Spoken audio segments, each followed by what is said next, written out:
to Tamil Gospel Tabernacle channel. கர்த்தருடைய பரிசுத்த நாமத்துக்கு மகிமை உண்டாவதாக. முதலாம் கொரிந்தியர் 10ஆம் அதிகாரம் 12ஆம் வசனம் வாசி. 1 கொரிந்தியர் 10:12. இப்படி இருக்க தன்னை நிற்கிறவன் என்று எண்ணுகிறவன் விழாதபடிக்கு எச்சரிக்கையாய் இருக்க கடவன். வேதத்துல பழைய ஏற்பாட்டிலும் சரி புதிய ஏற்பாட்டிலும் சரி ஆயிரக்கணக்கான எச்சரிப்புகள் கொடுக்கப்பட்டிருக்கிறது. பூமியிலே நாம் ஒரு பாதையில் போவோமானால் அங்கே அநேக எச்சரிக்கை பலகைகள் வைக்கப்பட்டிருக்கிறதை நீங்கள் பார்க்கலாம். சில கம்பெனிகளுக்கு போனால் அங்கேயும் அறிவிப்பு பலகைகள் எச்சரிக்கை பலகைகள் எல்லாம் இருக்கிறதை நீங்கள் பார்க்க முடியும். இப்படி உலகத்தில் பலவிதமான எச்சரிப்புகள் மனிதர்களுக்கு கொடுக்கப்பட்டிருந்தாலும் ஆவிக்குரிய வாழ்க்கை வாழும்படியாக இந்த பாதையிலே போகிற ஜனங்களுக்கும் சில எச்சரிக்கைகள் கொடுக்கப்பட்டிருக்கிறது. பலவிதமான எச்சரிக்கைகள் இருந்தாலும் நாம் இந்த நாட்களிலே இந்த எச்சரிக்கைகளுக்கு பணிந்து உணர்ந்து நாம் நம்மை பாதுகாக்க வேண்டியது அவசியம். இங்கே சொல்லப்பட்டிருக்கிறது, தன்னை நிற்கிறவன் என்று எண்ணுகிறவன் விழாதபடிக்கு எச்சரிக்கையாய் இருக்க கடவன். இந்த ஆவிக்குரிய வாழ்க்கை என்பது தமிழ்ல சொல்லுவாங்க, கர்ணம் தப்புனா மரணம் சொல்லுவாங்க. ஒரு ஸ்லிப் ஆயிடுச்சுன்னா போச்சு. மயிர் இலையில் தான் நம்முடைய இந்த ஆவிக்குரிய பயணம் போகிறது. இன்னும் சொல்ல போனால் கயிற்றில நடக்கிற ஒரு பாதை. அப்ப நம்ம எவ்வளவு கவனமாக இருக்கணும்னு நீங்க பாருங்க. அதுக்கு ஒரு நல்ல பிராக்டிஸ் இல்லைன்னா உங்களால நடக்க முடியாது, என்னாலையும் அது நடக்கவே முடியாது. நமக்கு அந்த பயிற்சி இல்லை.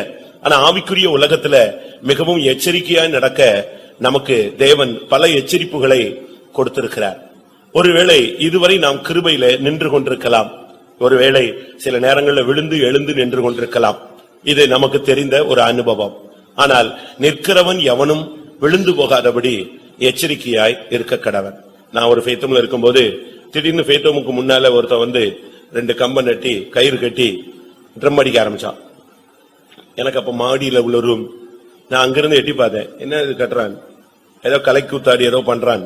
பார்த்தா கொஞ்ச நேரத்துல பாத்தீங்கன்னா ஒரு 7 வயது பெண் அந்த கயித்துல ஏத்தி விட்டான்.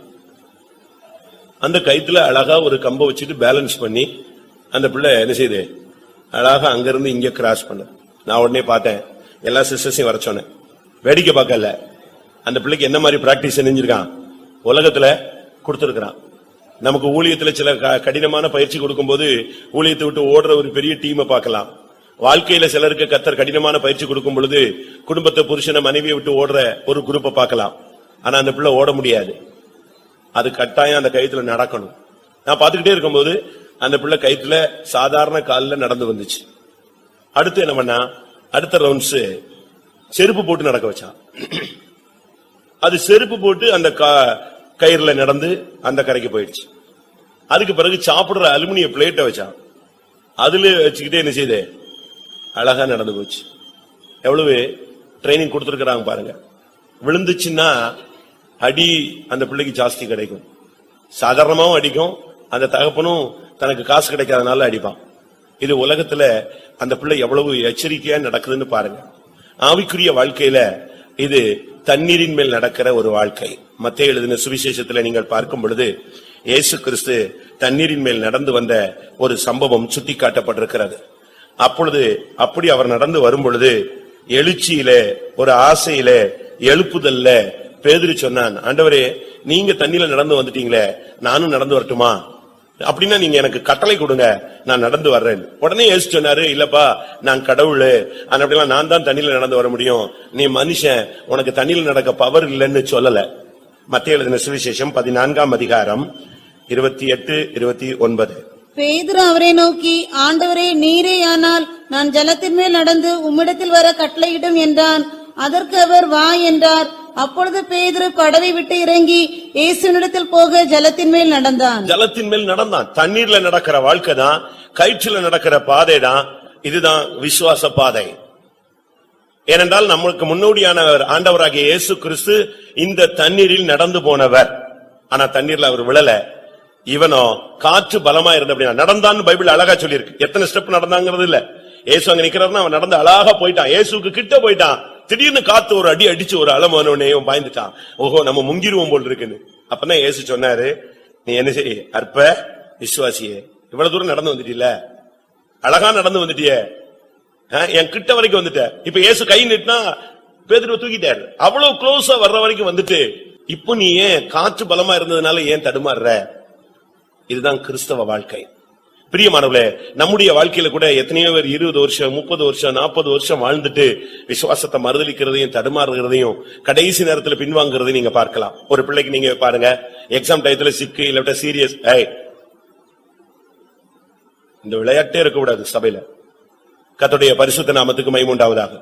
ஆவிக்குரிய வாழ்க்கையில வந்த பின்பு ஒரு சிலர் ஒரு லக்கை தொடர நேரத்துல இந்த எக்ஸாம் டயத்துல சில பிள்ளைங்களுக்கு சோகம் இல்லாம போயிடும். ஒரு வருஷம் என்னது வேஸ்ட். அந்த கடைசி நேரத்துல அந்த பிள்ளைகளுக்கு சில சப்ஜெக்ட் மறந்து போகும். படிச்சிருப்பாங்க, நல்லா படிச்சிருக்கோம், அங்க போய் உட்கார்ந்த உடனே அப்படியே ஜீரோ மாதிரி ஆயிடும். அது எழுதாம வந்துடும், மார்க் குறைஞ்சு போகும், ஃபெயிலும் கூட ஆகலாம். இன்றைக்கு இப்படித்தான் கடைசி நேரத்தில். அதனால்தான் பவுல் அழகாக கொரிந்தியர் சபையை எச்சரிக்கிறார். ஏனென்றால் கொரிந்தியர் சபை ஒரு அருமையான சபை, பல குழப்பங்கள் இருக்கும். ஆனா அந்த சபை வருகைக்காக காத்துக் கொண்டிருக்கிற சபை என்று 1 கொரிந்தியர் 1 அதிகாரம் 7 வசனத்துல அந்த சபையினுடைய உன்னத நிலவரத்தை அவர் அழகாக சுட்டிக்காட்டுகிறார். அப்படியே நீங்கள் யாதொரு வரத்திலும் குறைவில்லாதவர்களாய் நம்முடைய கர்த்தராகிய இயேசு கிறிஸ்து வெளிப்படுவதற்கு காத்திருக்கிறீர்கள். இயேசு கிறிஸ்துடைய வருகைக்கு காத்துக் கொண்டிருக்கிற சபையை பார்த்து சொல்றாரு, நீ நிற்கிறாய், ஆனால் விழுந்து போகாதபடி என்ன செய், எச்சரிக்கையாய். ஒரு தேவனுடைய பிள்ளையை ஆண்டவர் எச்சரிக்கிற ஒரு தன்மை இங்கே நான் பார்க்கிறோம். தண்ணீரின் மேல் நடந்து போகிற ஒரு பாதை, இது ஒரு கண்மலை பயணம், நடுக்கடல் பயணம். இதுல நீ போட்ல போறதில்ல. விசுவாச வாழ்க்கை என்பது தண்ணீரில் நடப்பது. தண்ணீர் என்பது உலகத்தை காண்பிக்கிறது. உலகத்துல நீ அமிழாமல், ஆடம்பரங்களிலே அமிழாமல், பாவத்திலே அமிழாமல், சாபத்திலே அமிழாமல், உலகம் என்கிற போராட்டங்களிலே நீ சிக்கிக்கொள்ளாமல், இந்த உலகத்தின் மேலே நீ நடந்து செல்லுகிற வாழ்க்கை தான் இயேசு கிறிஸ்துவை பின்பற்றுகிற வாழ்க்கை. ஆண்டவராகிய இயேசு கிறிஸ்து அக்கறைக்கு போகும்படியாக தம்முடைய ஜனங்களை துரிதப்படுத்தி அனுப்பிவிட்டு அவர் மலையில் மேல் உட்கார்ந்து ஜெபித்துக் கொண்டிருந்தார். 4ஆம் ஜாமத்திலே அவருக்கு திடீரென்று ஒரு வெளிப்பாடு வந்தது. 4ஆம் ஜாமம்னா என்ன? அதிகாலை 3:45 மணி. அப்படினால்தான் நம்ம 4 மணிக்கு பிரேயர் செஞ்சிருக்கிறோம், ஒரு ரவுண்டா வச்சிருக்கிறோம், ரவுண்ட 4 மணி அப்படின்னு சொல்லி. அந்த 4ஆம் ஜாமத்திலே இயேசு கிறிஸ்து தம்முடைய சீசர்கள் படுகிற அவதியை கண்டு, வேதனையை கண்டு, நடுக்கடல்ல அவங்க படுகிற கஷ்டத்தை கண்டு அவர் கடலின் மேல தண்ணீர்ல நடந்து வந்தார். இத பார்த்த உடனே இவங்க எல்லாம் பிசாசுன்னு கத்துனாங்க. அதுக்கு பிறகு இயேசு சொன்னார், பயப்படாத, நான் தான் சொன்னார். நான் தான் சொன்ன உடனே பேதுருக்கு ஒரு எழுச்சி, ஒரு ஆசை. நம்ம ஆண்டவர் நம்ம கூட நம்மள அழைச்ச தெய்வம் தண்ணீர்ல நடந்து வர்றாரு, நானும் நடக்கணும். ஆசை நல்லது, தவறே கிடையாது. உடனே இயேசு சொன்னாரு, நடந்து வா. தண்ணீரின் மேல் நடந்தான். கிட்ட போயிட்டான். அவனுக்குள்ள பல அதிர்ச்சிகள், காற்று பலமா இருந்த அப்படினால டக்குன்னு தடுமாறி ஆண்டவரேன்னு கத்திட்டான். அப்பதான் சொன்னாரு, இவ்வளவு தூரம் வந்துட்டு இல்ல, இத்தனை வருஷம் வந்துட்டு ஏன் கடைசி நேரத்துல பின்வாங்குகிற? அதனாலதான் சொல்லி இருக்கிறது, நிற்கிறவ எவனும் விழுந்து போகாதபடி எச்சரிக்கையாய் இருக்க கடவுள். ஏனென்றால் விழுகை என்பது சகஜமான ஒரு காலம். இந்த கடைசி காலம் விழுகை என்பது இன்னைக்கு ரொம்ப சகஜம். பெரிய ஃபேமஸ் ஆள்லாம் தப்புன்னு விழுந்துடுறாங்க. ஒரு சிலருடைய விழுகை வெளியே தெரியாது, ஒரு சிலருடைய விழுகை எல்லாருக்கும் தெரியும். ஒரு சிலர் ஆவிக்குரிய ஜீவிதத்தில் எங்கேயோ விழுந்து போய்விட்டார்கள், ஆனா சபையில இருந்துகிட்டு மேனேஜ் பண்ணிக்கிட்டே இருக்கிறாங்க. விழுகையில 2 காரியங்கள் இருக்கிறது. ஒன்னு பாவத்துல விழுகிற ஒரு விழுகை, இல்ல மரணத்தில் போய் விழுது மாட்டிக்கொள்கிறதும் ஒரு விழுகை. இங்க நீங்க பாருங்கள், 1 கொரிந்தியர் 10ஆம் அதிகாரம் 8ஆம் வசனத்தை வாசிக்கலாம். அவர்களில் சிலர் வேசித்தனம் பண்ணி ஒரே நாளில் 23,000 பேர் விழுந்து போனார்கள். அதுபோல நாமும் வேசித்தனம் பண்ணாதிருப்போமாக. இங்க விழுகையை பத்தி என்ன சொல்லி இருக்கு? ஒருத்தர் நின்னுகிட்டு இருக்கிறவன் விழுகிறது மாத்திரம் இல்ல, நின்னுகிட்டு இருக்கிறவன் பாவத்துல விழுந்த ஒரு தன்மை. ஒரே நாள்ல எவ்வளவு பேர் விழுந்தாங்க?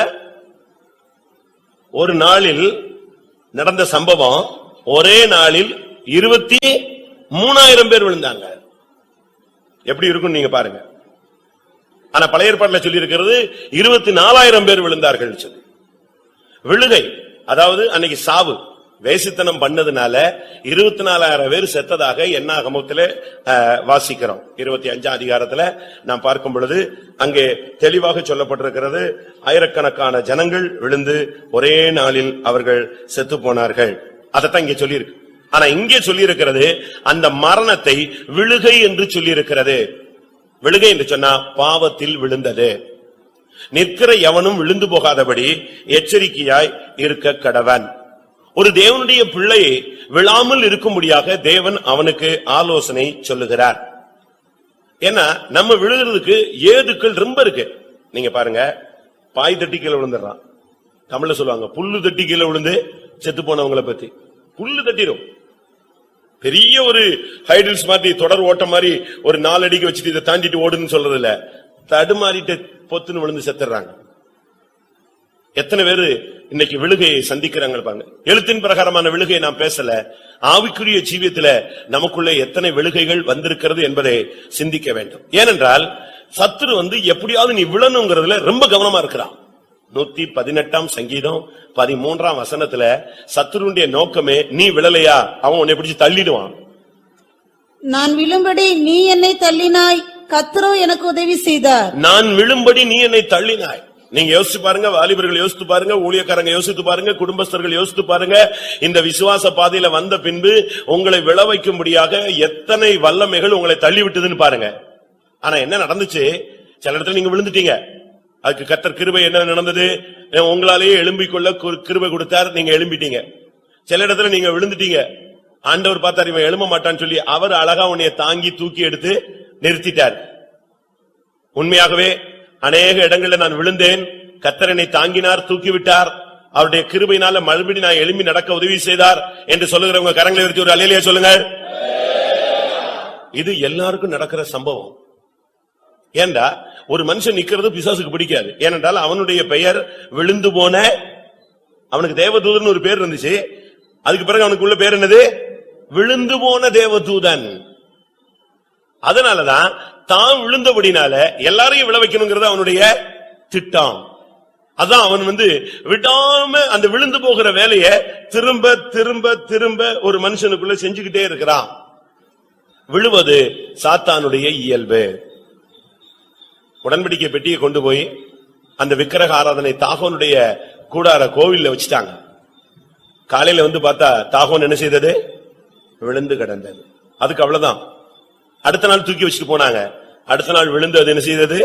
நொறுங்கி கிடந்தது. என்றால் விழுகை என்பது சாத்தானுடைய ஊழியம், தொழில், அவனுடைய செயலே அதுதான்.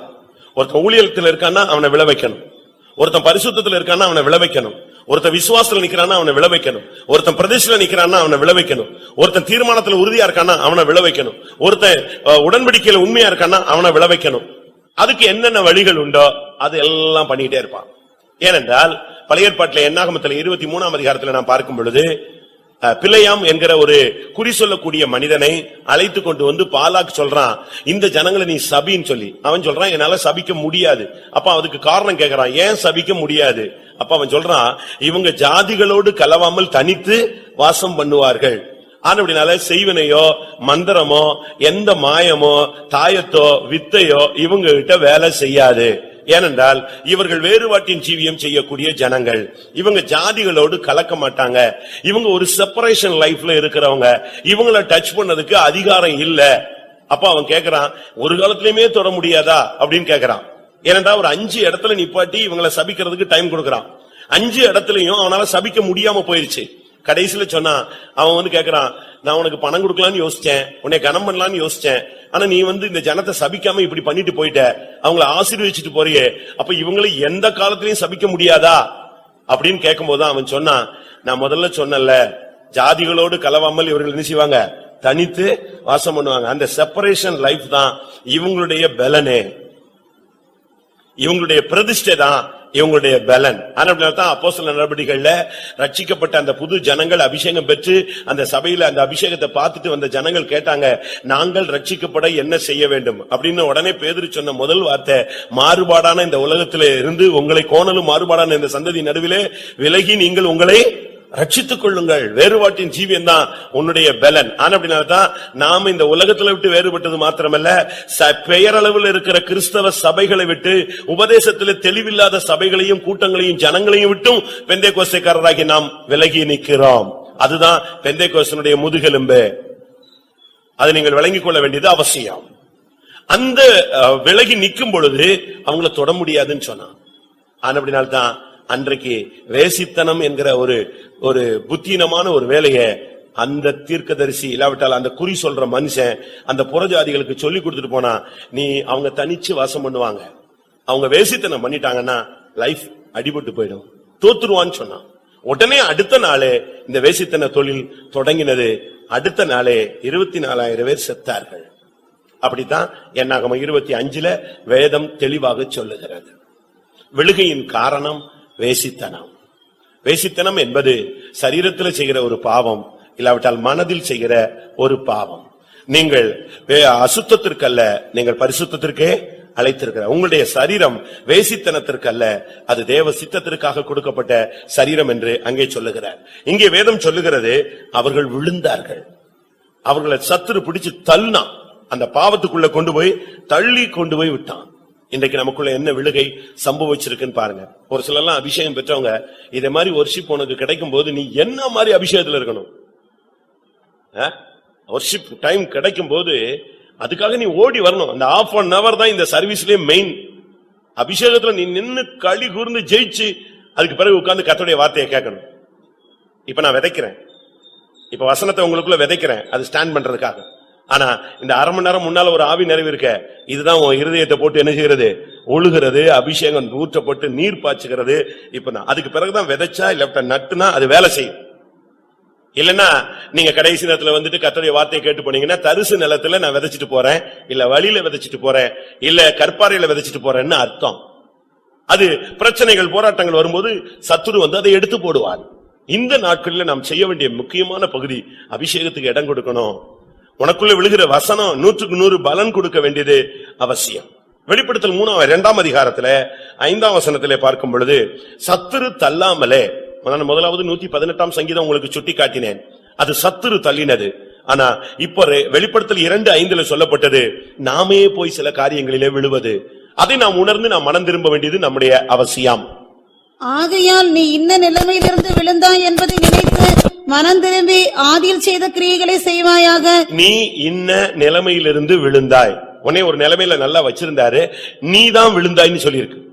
இது செய்வனே இல்ல, இது மந்திரம் அல்ல. ஒரு சிலர் எது எடுத்தாலும் மந்திரம் மந்திரம் மந்திரமாங்க. அப்படி ஒரு ஃபெய்த் வரக்கூடாது உனக்கு. எதுக்கு எடுத்தாலும் எவனோ செஞ்சுட்டான், எதுக்கு எடுத்தாலும் எவ்வளவு பண்ணிட்டா, எதுக்கு எடுத்தாலும் அவன் தான் அந்த அந்த சப்ஜெக்ட் க்ளோஸ் பண்ணு. நீ அவனுக்கு விரோதமா 1000 10,000 பேர் விழுந்தாலும் அது உன்னை என்ன செய்யாது, அணுகாது. நீ மந்திரத்தை விசுவாசிக்கிறத விட தேவனை விசுவாசி. எத்தனை பேர் வரட்டுமே, அதை ஜெயிக்கக்கூடியவர் உன்னோடு கூட என்ன செய்யற, உலகத்தில் இருக்கிறவனில் உனக்குள் இருக்கிறவர் பெரியவர். இப்படித்தான் அனைவர் சொல்றாங்க. ஒரு இடத்துல பிசாசு உட்கார்ந்து அழுதுகிட்டு இருந்தானா, ஒருத்தர் போய் கேட்டாரா, ஏன் பிசாசே நீ அழுகிறேன்? அப்ப அவன் சொன்னானா, இந்த பெந்தேகோஸ்காரங்க எல்லாம் செஞ்சிடறாங்க, இஷ்டத்துக்கு செஞ்சு முடிச்சுட்டு கடைசியில சொல்லும் போது ஏன்பா இப்படி பண்ணா என்ன சொல்றான், பிசாஸ் தான் இப்படி பண்ணிட்டாங்க. நான் எங்க பண்ண, அவன் தானே பண்ணான். நான் அவன் கிட்டே போறதில்ல, அவன் வீட்டுக்கே போறதில்ல, அவன் வீட்டுலாம் அக்னியா இருக்கு, நான் அங்க போறதே இல்ல. அவன் விழுந்துடுறான் எங்கிட்டாவது போய். ஆனா சொல்றதெல்லாம் யார் பேர்ல போடுறான், பழி என் மேல போடுறான். அதேதான் இங்கே சொல்லி இருக்கு, நீ இன்ன நிலைமையிலிருந்து விழுந்தாய், நீ தான் விழுந்திருக்கிற, அது உனக்கு தெரியும். நீ விழுந்த, உன்னை யாரும் தள்ளி விடல. 2ஆம் ராஜாக்கள் 1ஆம் அதிகாரத்துல பார்க்கும் பொழுது ஒரு ராஜா கிராதியில போய் உட்கார்ந்தான். கிராதி என்ன வெயிட் இருக்கும், அது தன்னுடைய ஸ்தானத்தை விட்டுடுச்சு, அங்க இருந்து கீழே விழுந்து வியாதியஸ்தனாய் மாறினான். 1 ராஜாக்கள் 1:2. அகசியா சமாரியாவில் இருக்கிற தன் மேல் வீட்டில் இருந்து கிராதியின் வழியாய் விழுந்து, மேல் வீட்டுல இருந்தது உண்மை. மேல் வீடுங்கிறது பரிசுத்தாவியின் அனுபவம்.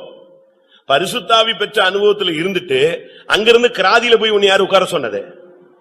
கிராதி உங்களுக்கு தெரியும்ல, இந்த வீடுகள்ல பாத்ரூம்ல எல்லாம் வச்சிருப்பாங்க கிராதி, சின்ன ஒரு வெல்ட் மெஸ் மாதிரி வச்சு இந்த வச்சிருவோம். அது லேசா இடிச்சாலே நெஞ்சிரும், ஓடி போயிடும். அதுல போய் இந்த ராஜா போய் உட்கார்ந்தான். நேர அங்கிருந்து கீழே விழுந்து கால்களில் வியாதி கண்டான். முடிஞ்சது. அதோட அவன் செத்து போனான்னு வச்சுக்கோங்களேன். பைபிள் அப்படித்தான் இருக்கு. விழுகை உன்னை மரணத்துக்கும் உன்னை சபையை விட்டு வெளியே கொண்டு போய்விடும், உன் மனசாட்சியை கெடுத்து விடும். அதனால தான் சொல்லி இருக்கிறது, நீ இன்ன நிலைமையிலிருந்து விழுந்தாய் என்பதை உணர்ந்து நீ ஆதியிலே செய்த கிரியைகளை மறுபடியும் செய்வாயாக. ஆரம்ப காலத்துல இருந்த ஜெபம், ஆரம்ப காலத்துல இருந்த ஊழியம், ஆரம்ப காலத்துல இருந்த ஐக்கியம், ஆரம்ப காலத்துல இருந்த முழங்கால், ஆரம்ப காலத்துல இருந்த பக்தி வைராக்கியத்துக்கு நீங்க திரும்ப வந்தா நீங்க விழாதபடி எச்சரிக்கையா நின்னுக்கலாம், நீங்க ஸ்டாண்ட் பண்ணிக்கலாம். இல்லனா அது விழுகைக்கு நீ யாரையும் காரணம் சொல்ல முடியாது. என்ன காரணம் சொன்னாலும் உன்னுடைய ஆத்மாவுக்கு நீதான் உத்தரவாதி. அதனாலதான் சொல்லி இருக்கிறது, நீ இன்ன நிலைமையிலிருந்து விழுந்தாய். கலாத்தியருக்கு எழுதின நிருபத்துல 5ஆம் அதிகாரத்துல 4ஆம் வசனத்துல சொல்லி இருக்கிறது. கலாத்தியர் 5:4.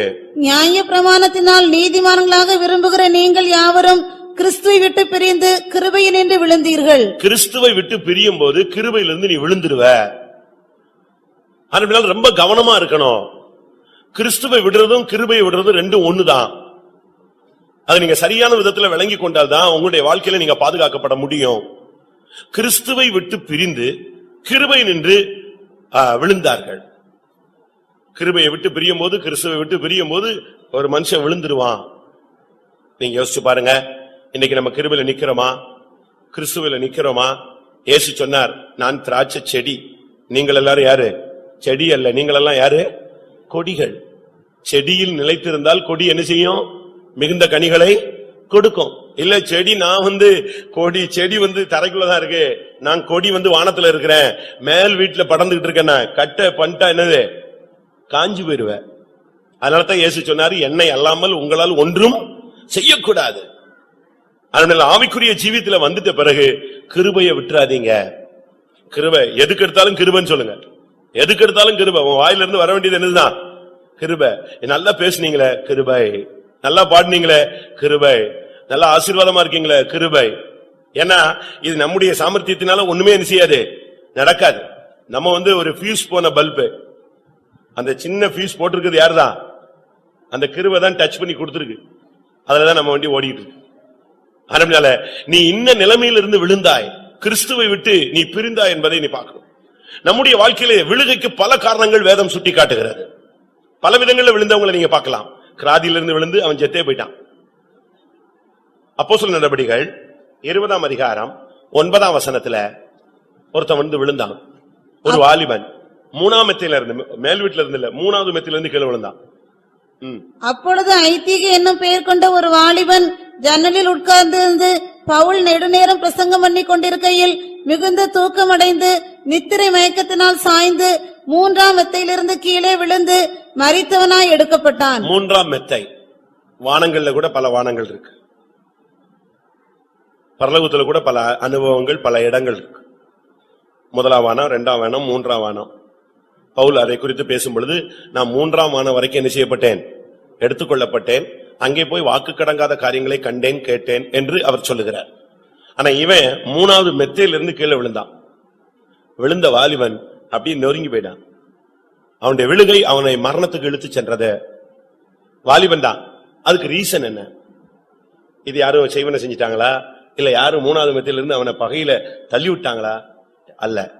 அநேக காரியங்களுக்கு காரணத்தை நீங்க புரிஞ்சுக்கணும். நாம தப்பு பண்ணிட்டு மத்தவங்களை குறை சொல்றோம். புருஷன் சரியில்லைமா, ஒரு சில புருஷர்கள் மனைவி சரியில்லைம்பாங்க, ஒரு சிலர் பெற்றோர்கள் சரியில்லைம்பாங்க. அப்படிலாம் சொல்லவே கூடாது.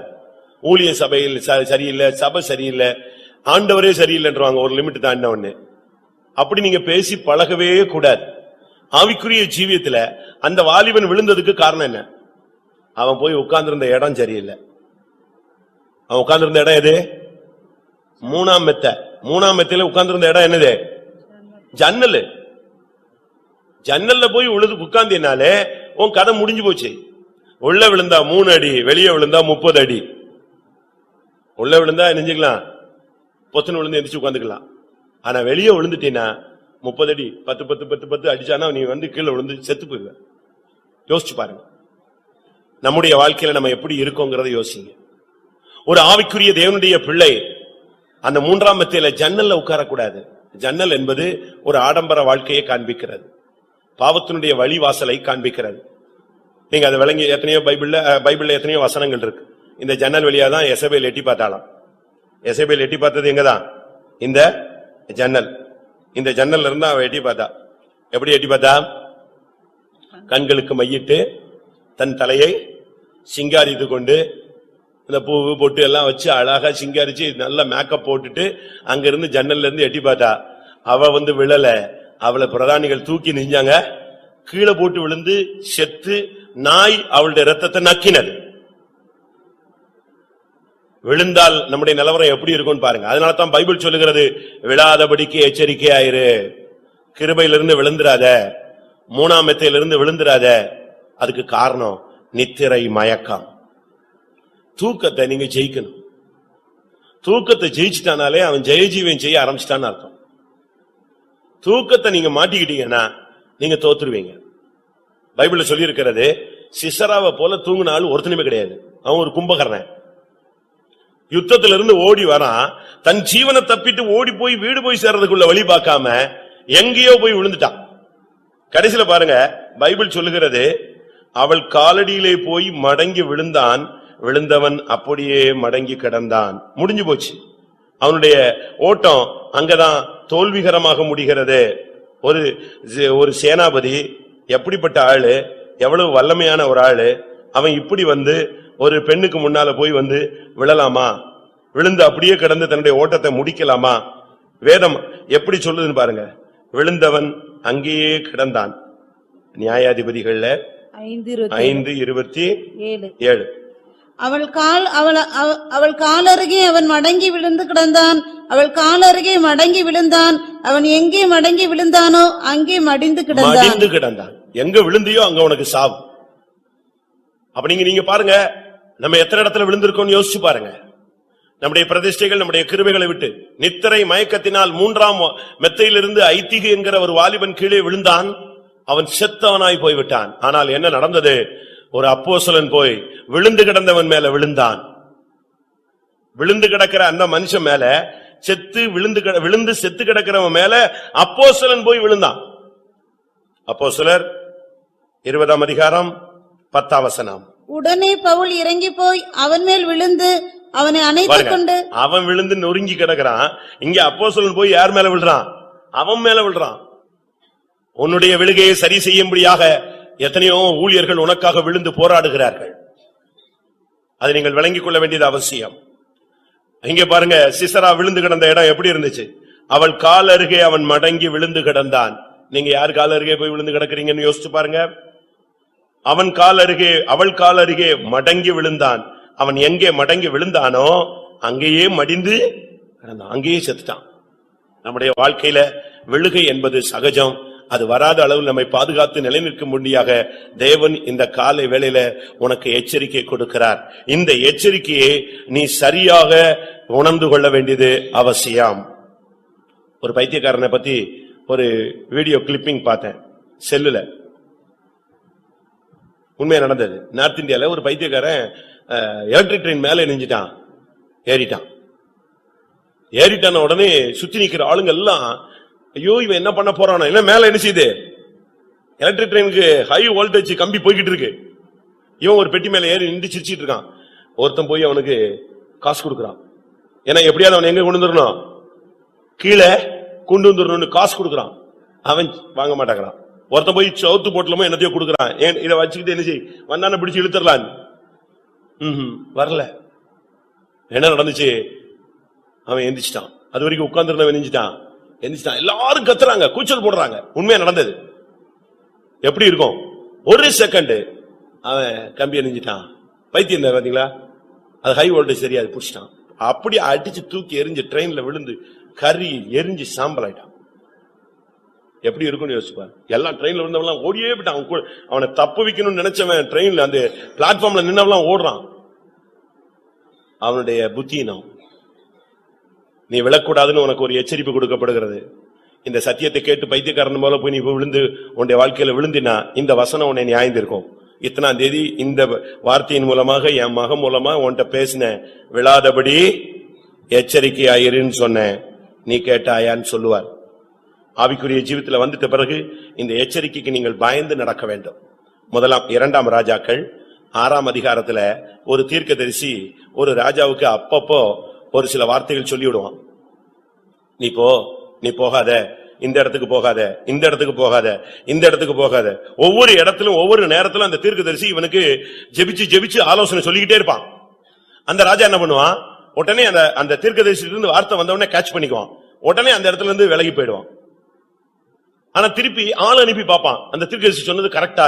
போய் பார்த்தா அதே மாதிரி இருக்கும். அப்பதான் நினைப்பான், கர்த்தர் நம்ம என்ன செய்யறாரு, பாதுகாக்கிறார். 2ஆம் ராஜாக்கள் 6ஆம் அதிகாரம் 9, 10. ஆகிலும் தேவனுடைய மனுஷன் இஸ்ரவேலின் ராஜாவினிடத்தில் ஆள் அனுப்பி இன்ன இடத்துக்கு போகாதபடிக்கு எச்சரிக்கையாயிரும், சீரியர் அங்கே இறங்குவார்கள் என்று சொல்லச் சொன்னான்.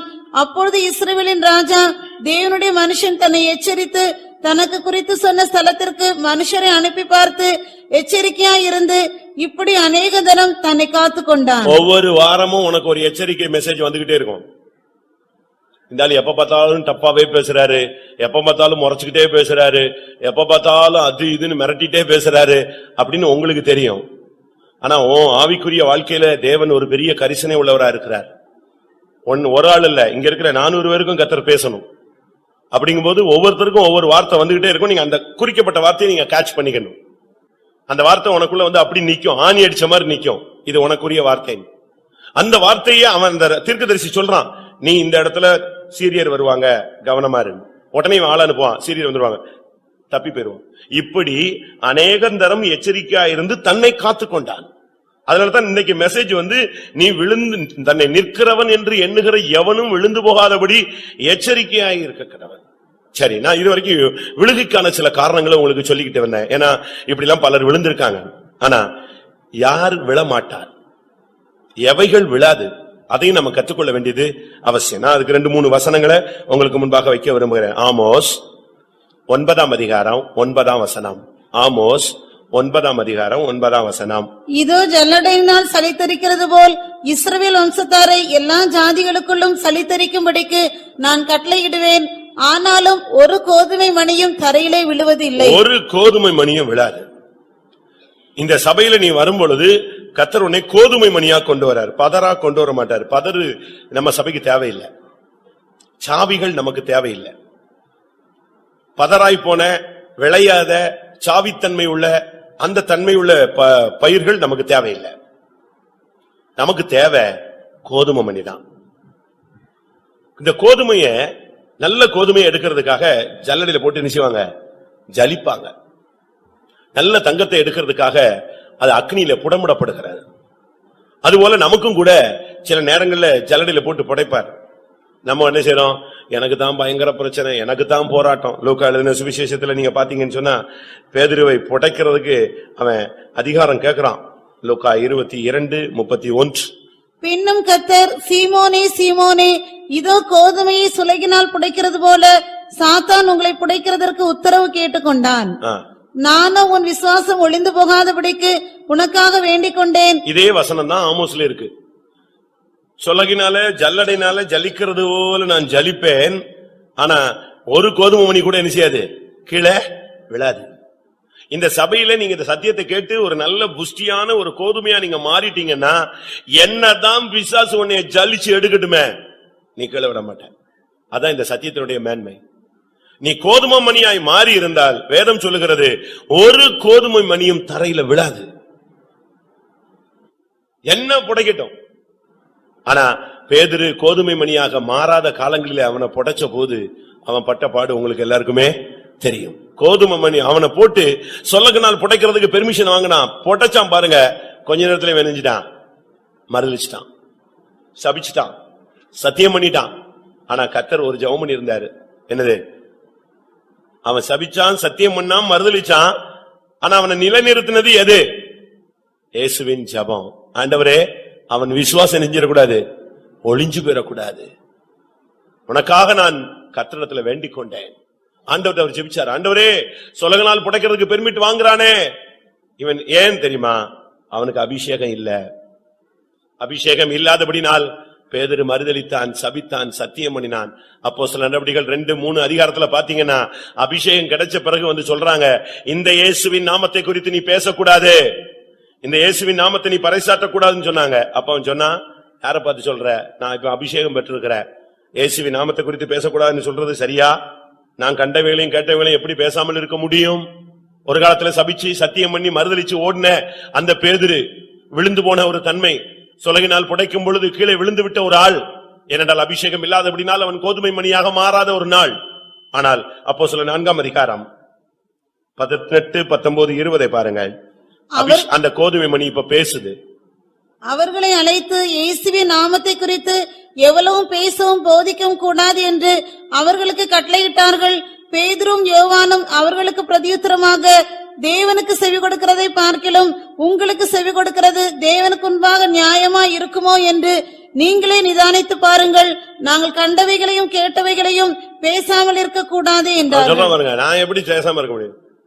ஆனா ஒரு காலத்துல பாருங்க, பெண்ணுக்காக ஒரு பெண்ணிட்ட பயந்து ஓடின ஒரு ஆள் தான். ஆனா இப்ப சொல்றான் முடியாது. ஏன்னா இப்ப கோதுமை மணி அவன். பேதுருவை கடைசியா பிடிச்சிட்டு அவனை, உனக்கு கடைசி ஆசை என்ன? உன்னை இப்ப கொல்ல போறோம், உன்னுடைய தலைவரை போல, உன்னுடைய இயேசுவை போல உன்னை நாங்க சிலுவையில் அறைய போறோம்னாங்க. அப்ப அவன் சொன்னா, ஐயோ அப்படி செஞ்சிடாதீங்க, என்னுடைய மீட்பர் நேர சிலுவையில் அறையப்பட்டார், நான் தகுதி இல்லாதவன், எனக்கு அதே ஸ்தானத்துல என்னை வச்சு அடிக்காதீங்க, என்னை தலைகளை என்ன செய்யுங்க, சிலுவையில் அறையுங்கன்னு சொன்னான். அவ்வளவு போல்டா மரணத்துக்கு துணிஞ்சு நின்ற ஒரு ஆள் தான் பேதுரு. காரணம், இப்பொழுது பரிசுத்தாவியின் மூலமாய் அவன் ஒரு கோதுமை மணியாய் மாற்றப்பட்டிருக்கிறான். பிரியமானவர்களே, இந்த காலை வேளையில் நம்ம எத்தனை பேர் பரிசுத்தாவின் அபிஷேகத்தை பெற்றவர்கள்? இந்த கோதுமை மணியாக நீங்கள் எத்தனை பேர் நிற்க விரும்புகிறீர்கள்? இயேசுவின் நாமத்திற்காக தைரியமாக, விசுவாசமாக, நம்பிக்கையாக ஜீவனை பானபலியாக வார்க்க உங்களில் எத்தனை பேர் ஒப்புக் கொடுக்கிறீர்கள்? நீங்கள் விழாதபடி எச்சரிக்கையா இருக்க வேண்டும். விழாமல் நீங்க நிற்க வேண்டுமானால் நீங்கள் ஒரு கோதுமை மணியாய் மாற வேண்டும். இந்த சபையில நீங்கள் இத்தனை வருஷமா இருந்துட்டு பதறாய் போனால் எங்க போய் சேருவீங்க? எந்த சபையில இருந்தாலும் சரி, நீ கோதுமையாய் மாறாத பட்சத்துல நீ களஞ்சியத்துல சேர முடியாது. நீ கோதுமையாய் மாறாத பட்சத்துல நீ நிக்க முடியாது. கோதுமை மட்டும்தான் சொலகளை நிக்கும், மத்ததெல்லாம். அதுல அழகா அந்த வசனம் எனக்கு ரொம்ப பிடிச்சது. ஒரு கோதுமை மணியும், ஒரு சிங்கிள் கோதுமை மணி கூட தரையில விழாது. ஆண்டவர் விட மாட்டார். இந்த உபதேசத்துக்கு, இந்த சத்தியத்துக்கும், கிறிஸ்துவின் அன்பில அபிஷேகத்துல நீ நிக்க ஆரம்பிச்சிட்டேன்னா உன்னை விழறதுக்கு தேவன் ஒருபோதும் அனுமதிக்க மாட்டார். ஏனென்றா கோதுமை போஜன பலிக்கு முக்கியமானது. முதலாம் நாளாகமம் 21 அதிகாரம் 23 வசனம். 1 நாளாகமம் 21:23. ஓர்னான் தாவீதை நோக்கி, ராஜாவாகி என் ஆண்டவன் அதை வாங்கிக் கொண்டு தம்முடைய பார்வைக்கு நலமானபடி செய்வாராக. இதோ சர்வாங்க தகனங்களுக்கு மாடுகளும் விறகுக்கு போரடிக்கிற உருளைகளும் போஜன பலிக்கு கோதுமையும் ஆகிய யாவையும் பாருங்க, அங்க அழகாக சொல்லி இருக்கிறது. விறகுக்கு இது இருக்கு, அதுக்கு அது இருக்கு, ஒண்ணுன்னா சொல்லிட்டே வரான். வாசிங்க, அந்த மட்டும் வாசிங்க. சர்வாங்க தகனங்களுக்கு மாடுகளும், சர்வாங்க தகன பலி செலுத்த மாடு இருக்கு, விறகுக்கு போரடிக்கிற அந்த கலப்பைகள்லாம் இருக்கு, போஜன பலிக்கு கோதுமையும். போஜன பலிக்கு தேவ கோதுமை. போஜன பலி என்பது தேவ சித்தத்தை காண்பிக்கிறது. வேதம் சொல்லுகிறது, தேவ சித்தம் செய்கிறவனோ என்றென்றைக்கும் நிலைத்திருப்பான், அவன் விழவே மாட்டான். கோதுமை எதை காண்பிக்கிறது? அது விழாது. கோதுமை போஜன பலிக்கு உபயோகப்படுத்தப்படும். தேவ சித்தம் செய்கிறவனோ என்றென்றைக்கும் நிலைத்திருப்பான். அவனுக்கு புயல் அடிச்சாலும் சரி, காத்தடிச்சாலும் சரி, என்ன வந்தாலும் சரி, அவன் அப்படியே ஸ்டாண்ட் பண்ணி நிப்பான். ஏனென்றால் அவன் தேவ சித்தம் செய்கிறவன். இயேசு கிறிஸ்து தேவ சித்தம் செய்த பொழுது அவருக்குள்ளே பின்மாற்றம் அனுமதிக்கப்படவில்லை. இதோ உம்முடைய சித்தத்தின்படி செய்ய வருகிறேன் வந்தார். இதோ உம்முடைய சித்தத்தின்படி ஆக கடவுது என்று சொன்னார். அவர் ஒரு நல்ல கோதுமை மணி. கோதுமை மணியதான் விழாது. ஏனென்றா கோதுமை மணி, ஒரு கோதுமை கீழே விழுந்து செத்துருச்சுன்னு சொன்னா, நிலத்தில் விழுந்து செத்துதுன்னா என்ன செய்யும்? அது அநேக பலன்களை கொடுக்கும். யோவான் எழுதின சுவிசேஷம் 12 அதிகாரம் 24 வசனம். மெய்யாகவே மெய்யாகவே நான் உங்களுக்கு சொல்லுகிறேன், கோதுமை மணியானது நிலத்தில் விழுந்து சாகாவிட்டால் தனித்திருக்கும், செத்ததே ஆகில் மிகுந்த பலனை கொடுக்கும். பாருங்க, ஒரு கோதுமை மணியா நீங்க மாறணும். கோதுமை மணியாய் மாறினால் நீங்கள் விழமாட்டீர்கள். கோதுமை மணியாய் மாறினால் நீங்கள் தேவசித்தம் செய்வீர்கள். என்றென்றைக்கும் நிலைத்திருத்தில் உள்ள சின்ன சின்ன காரியங்களுக்காக நீங்க மேன்மையை விட்டுறாதீங்க. கிறிஸ்து எனக்கு ஜீவன், சாவு எனக்கு ஆதாயம். சாவு உனக்கு நஷ்டமாயிடக்கூடாது. நீ கோதுமை மணியாய் மாறினால் சேருவாய். அதான் ரொம்ப முக்கியமானது. மத்தேயு எழுதின சுவிசேஷம் 3 அதிகாரம் 12 வசனத்தை பார்க்கும் பொழுது, கோதுமையையோ களஞ்சியத்திலே சேர்ப்பார். ஏன்னா அது விழாது, அது அழகா களஞ்சியத்துல போய் சேர்ந்துடும். தூற்றுக்கூடை அவர் கையில் இருக்கிறது, அவர் தமது களத்தை நன்றாய் விலக்கி தமது கோதுமையை களஞ்சியத்தில் சேர்ப்பார், பதரையோ அவியாத அக்னியினால் சுட்டெரிப்பார் என்றார். இந்த மார்க்கத்துல வந்துட்டு நீ களஞ்சியத்துல போய் சேராட்டா என்ன பிரயோஜனம்? களஞ்சியம் என்பது பரலோகத்தின் மகிமையான இடங்களை காண்பிக்கிறது. ஆண்டவருக்கு பல களஞ்சியங்கள் இருக்கு. ஒரு இடத்துல ஒரு களஞ்சியம் இருக்கு, அது புதிய பூமி. இன்னொரு களஞ்சியம் இருக்கு, அது புதிய வானம். இன்னொரு களஞ்சியம் இருக்கு, அது புதிய எருசலேம். அடுத்து ஒரு களஞ்சியம் இருக்கிறது, அது சியோன். இப்படி பல களஞ்சியங்களை கர்த்தர் ஏற்படுத்தி வச்சிருக்கிறார். நீ களஞ்சியத்துல போய் என்ன செய்யணும்? சேர்ந்துடணும். நம்முடைய வாழ்க்கையில நாம் ஒரு கோதுமை மணியா இருந்தால் விழமாட்டோம். நாம் கோதுமை மணியா இருந்தால் ஜீவனை கொடுப்போம். நாம் கோதுமை மணியா இருந்தால் தேவசித்தம் செய்வோம். கோதுமை மணியா இருந்தால் களஞ்சியத்துல போய் சேர்க்கப்படுவோம். அதனால வேதம் அழகாக சொல்லுகிறது, தேவனுடைய காரியங்களை நீங்கள் கவனமாக இருக்க வேண்டிய ஒரு நேரம். ஒரு மனுஷனும் விழாதபடிக்கு எச்சரிக்கையா இருக்கணும். எப்பொழுது ரொம்ப கவனமா இருங்க. அப்போஸ்தலர் நடபடிகள்ல தேவனுடைய ஜனங்கள், இல்லாவிட்டால் போர் சேவர்கள், பவுல், இப்படி பலர் ஒரு கப்பல்ல பிரயாணப்படுறாங்க. கப்பல் பயங்கர சிக்கல்ல போயிடுச்சு. அதே மாதிரி ஒரு சிக்கல் வந்ததே கிடையாது. ஒரு நிர்பந்தமான சூழ்நிலையில வரும் பொழுது பவுல் சொல்றாரு, உங்கள் தலையில் உள்ள மயிரெல்லாம் எண்ணப்பட்டிருக்கிறது, அவையில ஒன்று கூட என்ன செய்யாது, கீழே விழாது. அப்போஸ்தலர் 27:34. விழாது. ஆகையால் போஜனம் பண்ணும்படி உங்களை வேண்டிக் கொள்கிறேன், நீங்கள் தப்பி பிழைப்பதற்கு அது உதவியாரையில் இருந்து ஒரு மயிரும் விழாது என்றான். தலையில இருந்து ஆண்டவர் சொல்றாரு, நான் அறியாம உனக்கு ஒண்ணுமே நடக்காது. ஒரு சிலர்லாம் விழுந்து போயிருவோமோன்னு பயப்படுறாங்க. ஒரு சிலருக்கு அப்படி ஆயிடுமோ இப்படி ஆயிடுமோன்னு பயப்படுறாங்க. தலையில இருந்து ஒரு முடி நீ சிக்கு எடுக்கும் போது கீழே விழணும்னா கூட வித் பெர்மிட் யார்ட்ட அடிக்கணும்? ஆண்டவர்ட்ட பெர்மிட் கேட்ட பிறகுதான் உன் தலையில இருக்கிற முடியில ஒண்ணு கீழே விழும். ஆனா நீங்க டெய்லி பிடிச்சு பாதியை வெட்டி எடுத்துருவீங்க, வச்சிருக்காங்களா? ஒரு சிலர் டெய்லி வெட்டி விட்டுக்கிறாங்க, இப்படி வெட்டி விடுறாங்க, டிசைன் டிசைனா வெட்டி விடுறாங்க. பெண்கள் வெட்டக்கூடாதுன்னா பெண்கள் வெட்டுறாங்க, ஆண்கள் வெட்டணும்னா வெட்ட மாட்டேங்கிறான். இதான் இப்ப ஆப்போசிட்டா ஓடிட்டு இருக்கு. பைபிள்ல அழகா சொல்லி இருக்கு, யார் முடிய தலைமுடிய வெட்டக்கூடாது, யார் தலைமுடிய வெட்டணும்னு பைபிள்ல ரொம்ப தெளிவா இருக்கு. 1 கொரிந்தியர் 11 ரொம்ப தெளிவா இருக்கு. அது நீங்க வீட்டுல போய் உட்கார்ந்து நல்லா படிச்சு பாருங்க. ஆனா என்ன நடந்துச்சு, ஒரு பிள்ளைகிட்ட ஒரு குழந்தைய கொடுத்து அனுப்பியிருக்காங்க, ஒரு 12 வயசு பிள்ளைகிட்ட. குழந்தைக்கு போய் அதுக்கு இதான் சின்ன குழந்தை, நீ போய் மொட்டை அடிச்சுட்டு வா, அப்பதான் நல்லா முடி வளரணும், இந்த ஒரு வார்த்தையை சொல்லி அனுப்பியிருக்காங்க. இந்த பிள்ளை போய் தானும் மொட்டை அடிச்சுட்டு வந்துருச்சு. அந்த குழந்தைக்கு மொட்டை அடிச்சிருச்சு, தனக்கு மொட்டை அடிச்சு. என்னன்னு கேட்டா, நீ சொல்லிவிட்டீங்கல்ல நல்லா முடி வளர்னு, எனக்கும் கூட நல்லா வளரல, அதனால நானும் சேர்ந்து அணிஞ்சிட்டேன், அடிச்சு வச்சு. நம்ம ஆளுங்க இப்படித்தான் வர்றாங்க. நீங்க இந்த தலையில் உள்ள முடியை குறித்து பைபிள்லயே ஆண்டவருக்கு ஒரு கரிசனை இருக்கு.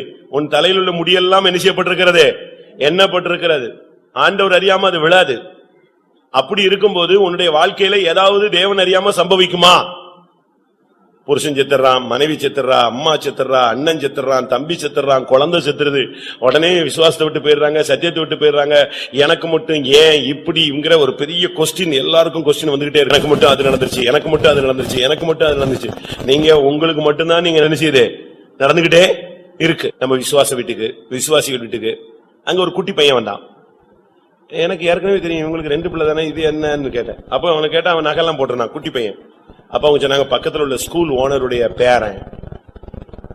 அவன் எப்பவும் பார்த்தாலும் இங்கதானே இருக்கானா, அவன் எப்பவுமே இங்கதான் இருப்பான். ஏன் அவங்க அம்மா அப்பாட்ட போக மாட்டானா? அவங்க அம்மா அப்பாவா, அவங்க ஒரு ஆக்சிடென்ட்ல 2 பேருமே நெஞ்சிட்டாங்க, இறந்துட்டாங்க. இவன் அந்த ஆக்சிடென்ட்ல இருந்தவன்.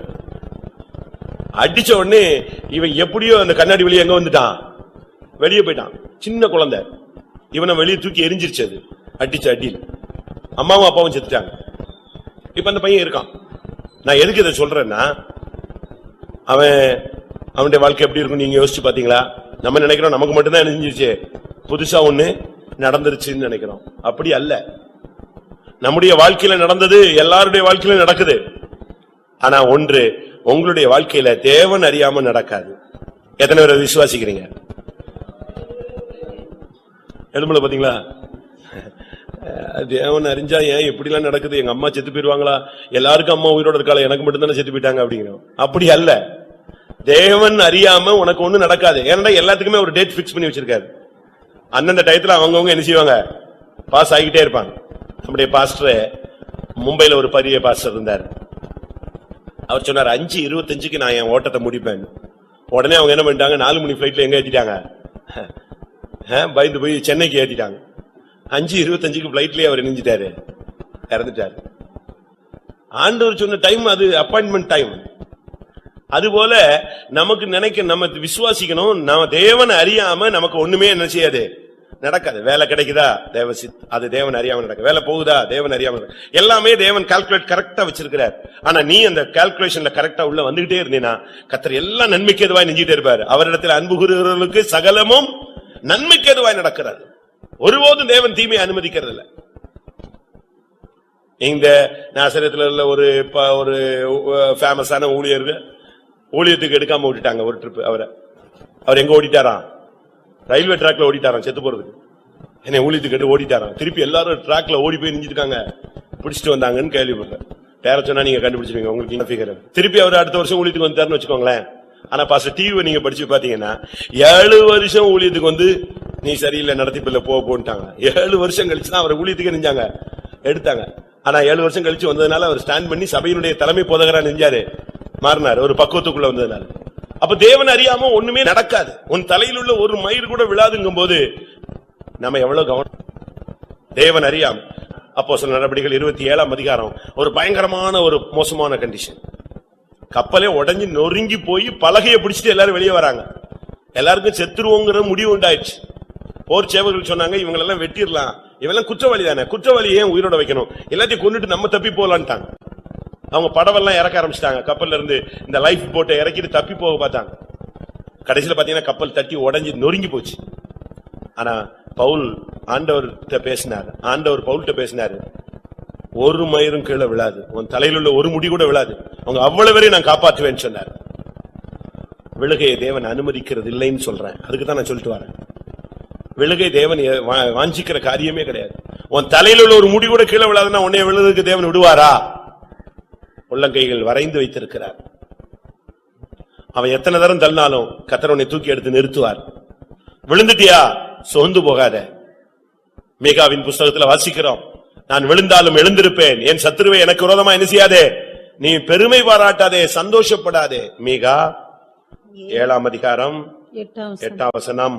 என் சத்துருவே எனக்கு விரோதமாய் சந்தோஷப்படாதே, நான் விழுந்தாலும் எழுந்திருப்பேன், நான் இருளிலே உட்கார்ந்தால் கர்த்தர் எனக்கு வெளிச்சமாய் இருப்பார். இன்னைக்கு நீ விழுந்திருந்தா இன்னைக்கு எழும்பிரு. இனிமேல் விழாதபடி நீ கவனமா இருக்க வேண்டிய ஒரு காலம் வந்து விட்டதே. அடுத்ததாக நாம் பார்க்கும் பொழுது தேவன் சொன்ன வார்த்தைகள் விழாது. வசனம் கீழே விழுந்து போகவே போகாது. ஆண்டவர் உங்களுக்கு ஒரு வார்த்தை சொல்லியிருக்காருன்னு வச்சுக்கோங்களேன், உங்க பிள்ளைக்காகவோ வேலைக்காகவோ உங்களுடைய ஊழியத்துக்காகவோ உங்களுடைய வருங்காலத்துக்காக ஒரு வேர்டு ஆண்டவர் சொல்லியிருக்காருன்னா அந்த வார்த்தை நிறைவேறாமல் நிச்சயமா நிச்சயாது போகவே போகாது. அதை மட்டும் நீங்க உங்க விசுவாசத்துல ஸ்ட்ராங்கா வச்சுக்கோங்க. ஏன்னா சொன்னது யாரு? தேவன். 1 சாமுவேல் 3ஆம் அதிகாரம் 19ஆம் வசனம். விழுகைக்கான காரணங்களை நான் உங்களுக்கு சொல்லிட்டு இருந்தேன். இப்போ விழாத ஒரு காரணம் என்னன்னு சொல்லிட்டு வரேன். சாமுவேல் வளர்ந்தான், கர்த்தர் அவனுடனே கூட இருந்தார். அவர் தம்முடைய எல்லா வார்த்தைகளிலும் ஒன்றையாகிலும் தரையிலே விழுந்து போக விடவில்லை. கர்த்தருடைய வார்த்தை கீழே விழாது. நீ அந்த வசனத்தின்படி நின்ன நீயும் விழ மாட்ட. ஆண்டவருடைய வார்த்தையில நீ நின்னு பாரு, உனக்கு விழுகையே வராது. பாஸ்டர் டிவி அவர்கள் சொல்வாரு, ஒரு ஊழியக்காரன் விழுந்து போறான்னா அவன் பிரமாணத்தின்படி அவன் நடக்கலன்னு அர்த்தம். இந்த சபைக்குன்னு, இந்த உபதேசத்துக்குன்னு, இந்த சத்தியத்துக்குன்னு, இந்த ஊழியத்துக்குன்னு, இந்த அன்னக ஊழியத்துக்குன்னு, இந்த மெல்கிசேதேக்கின் பிரதிஷ்டைக்குன்னு ஒரு பிரமாணம் இருக்கு. ரூல்ஸ் அண்ட் ரெகுலேஷன்ஸ் இருக்கு. 4 மணி ஜெபம், 6 மணி ஜெபம், 10 மணி ஜெபம், அன்னக பிரதிஷ்டை, மெல்கிசேதேக்கை போல தாயும் தகப்பனும் வம்ச வரலாறும் இல்லாத ஒரு வாழ்க்கை. அப்படி ஒரு வாழ்க்கையில சரியான பிரதிஷ்டையில பரிசுத்தத்துல அவன் நின்னான்னா விழவே மாட்டான். பிரமாணத்தை மீறுவது என்னதே பாவம். எங்கேயாவது ஒரு இடத்துல பிரமாணத்தை மீறி இருப்பான், அவனுக்குள்ள விழுக வந்திருக்குன்னு சொல்வார். நீங்க வசனத்துல நின்னு பாருங்க, வசனத்துல ஸ்டாண்ட் பண்ணி பாருங்க. கர்த்தருடைய வசனமும் விழாது. வசனத்தின்படி வாழ்கிறவன என்ன செய்ய மாட்டான், விழவே மாட்டான். ஆண்டவருடைய வார்த்தை விழுமா?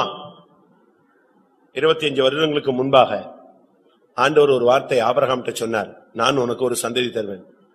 அவனால அது விசுவாசிக்கவும் முடியல, விசுவாசிக்கலன்னு சொல்லவும் முடியல. ரெண்டுக்கு நடுவுல போய்கிட்டே இருந்தான். கடைசியில 99 வயசுல கர்த்தர் அவன்கிட்ட சொன்னாரு, நீ எனக்கு முன்பாக உத்தமனாயிரு, நான் வாக்குத்தத்தத்தை நிறைவேற்ற போறேன்னு சொன்னார். உடனே அவன் உத்தமனாய் மாறினான், வாக்குத்தத்தம் நிறைவேறினது. சரி, நான் ஒரு கேள்வி கேட்கிறேன், சபதானே? தேவன் எனக்கு சொன்னது எத்தனையோ காரியங்களை எனக்கு நிறைவேற்றி இருக்கிறார் அப்படின்னு சொல்றவங்க கை வைத்துங்க பார்க்கலாம். பாத்தீங்களா? தேவன் சொன்ன வார்த்தை விழாது. ஆண்டுடைய ஒரு வார்த்தையில ஒரு வார்த்தை கூட என்ன செய்யாது, கீழே விழாது. எசேக்கியேல் 36:36 சொல்லு என்ன சொல்லுகிறது? எசேக்கியேல் 36:36 என்ன சொல்லுது? சொன்னேன், கர்த்தராகிய நான் நிர்மூலமானவைகளை கட்டுகிறேன் என்றும் பாலானதை பயிர் நிலமாக்குகிறேன் என்றும் அப்பொழுது உங்களை சுற்றிலும் உள்ள மீதியான ஜாதிகள் அறிந்து கொள்வார்கள். கர்த்தராகிய நான் இதை சொன்னேன், இதை செய்வேன். என்ன சொன்னாரு?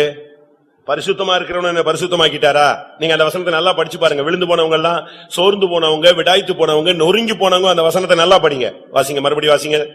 கர்த்தராகிய நான் நிர்மூலமானவைகளை கட்டுகிறேன் என்றும். நிர்மூலம் ஆயிருச்சு, ஒண்ணுமே இல்ல, ஒளிஞ்சு போயிடுச்சா?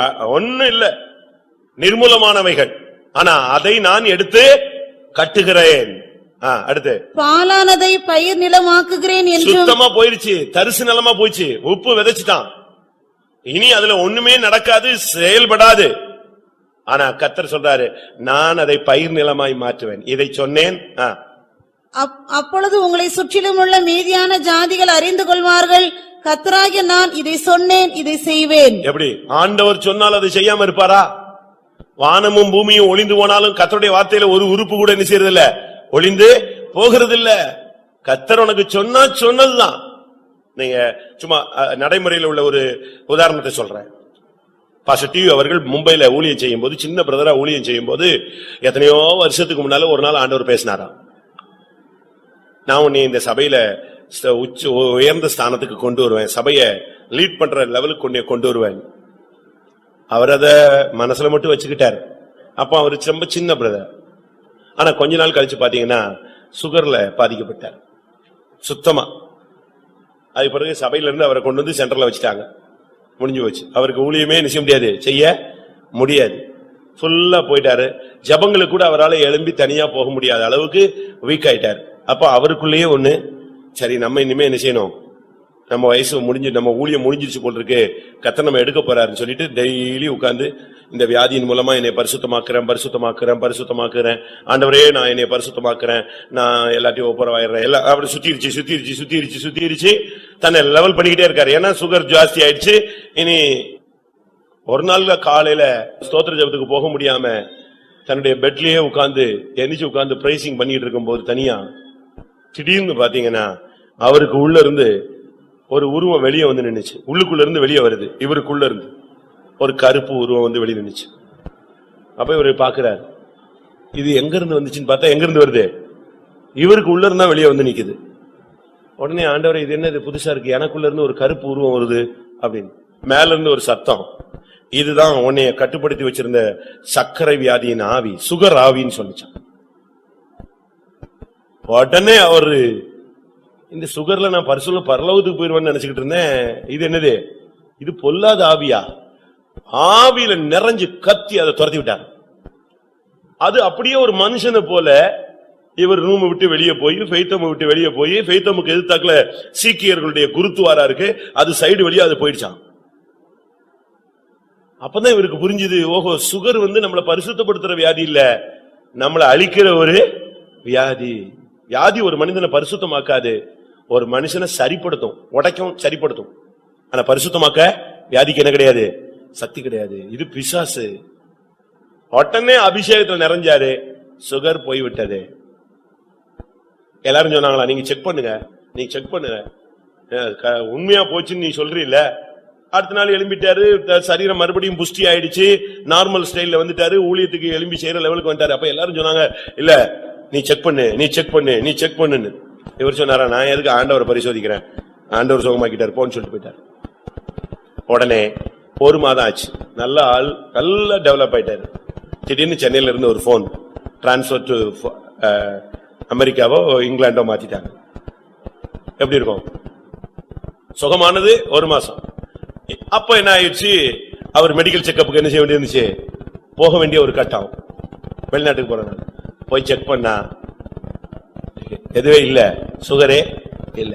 அதுக்கு பிறகு 25 வருஷம் கழிச்சு ஊழியம் செஞ்சு எங்க வந்தாரு, எதுக்கு சொல்றேன்னா, சாகர மாதிரி கண்டிஷன் வந்துச்சு, சாகல, சொன்னதை கர்த்தர் என்ன செஞ்சாரு, நிறைவேற்றினார். அதைத்தான் நான் சொல்ல வர்றேன்.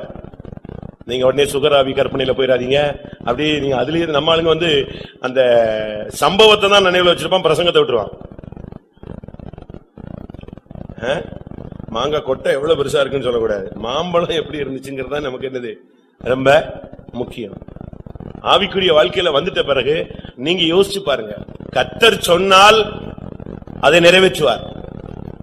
யாக்கோபு அவாந்தர வெளியில அந்த நரிகள் ஊழியர்கிற இடத்துல படுத்திருக்கும் போது கர்த்தர் அவன்கிட்ட பேசுறாரு. பேசும்போதே சொல்றாரு, நான் இதெல்லாம் உனக்கு செய்வேன், நான் உனக்கு சொன்னதை செய்யும் அளவும் நான் உன்னை விட்டு விலகுவதில்லை, நான் உன்னை கைவிட மாட்டேன். ஆதியாகமம் 28:15. நான் உன்னோடு இருந்து நீ போகிற இடத்திலெல்லாம் உன்னை காத்து இந்த தேசத்துக்கு உன்னை திரும்பி வர பண்ணுவேன், நான் உனக்கு சொன்னதை செய்யும் அளவும் உன்னை கைவிடுவது இல்லை என்றார். எவ்வளவு தெளிவான வார்த்தை. அப்படியே நீங்க பாருங்க, 20 வருஷம் கழிச்சு அவனை திருப்பி கொண்டு வந்து தகப்பனுடைய வீட்டுல உட்கார வச்சு ஏசாவை அந்த இடத்தை விட்டே துரத்தி இவனை இஸ்ரவேலாய் மாற்றி யெஷூரனாய் மாற்றி அவனை மகிமையில கொண்டு போகிறார். அருமையான தெய்வம். ஆண்டவருடைய வார்த்தை விழாது, ஆண்டவருடைய வார்த்தையை பின்பற்றுகிறவனும் விழுந்து போகவே மாட்டான். அதுக்கு இன்னொரு வசனம், மத்தேயு எழுதின சுவிசேஷம் 7ஆம் அதிகாரம் 25ஆம் வசனம்.